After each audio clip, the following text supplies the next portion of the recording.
Chief Minister N. Biren today attended a road safety awareness program on Road Vehicles Amendment Act 2019 at the Interstate Bus Terminal located in Dulaland, Imphal. The program focuses on road safety rules and other related topics. Assistant Professor of Biotechnology Department, Manipuri University, Dr. Hamidur Rahman will be conferred the AMP National Award for Excellence 2019. He was earlier nominated for the award through a survey conducted jointly by Manipur Muslim Online Forum and Association of Muslim Professional Manipur Chapter. Hamidur Rahman hails from Thaubal Moijing, Meena Bazar. Mizoram's opposition party, Zoram People's Movement Vice President Dr. Kenneth Chongliana lambasted the ruling Mizo National Front, saying it is backsliding even after ruling the state for over 10 months now, according to sources.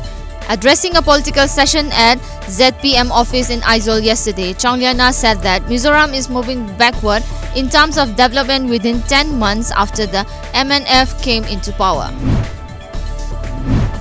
A team of officials of the 6th Assam State Finance Commission, led by its chairperson and former Assam Chief Secretary T.Y. Das, visited Dima Hasao district on Monday. As per reports, the team had a meeting in Haflong with the officials of the NC Hills Autonomous Council in presence of Chief Executive Member of NCHAC Debolal Gorlosa. The meeting discussed on reference of the 6th Assam State Finance Commission and other related issues of the local bodies. An unmanned aerial vehicle which has lost its control from DRDO at Kudapura in Chitradurga district of Karnataka crashed in an areca nuts farm this morning. Further details are awaited in this regard.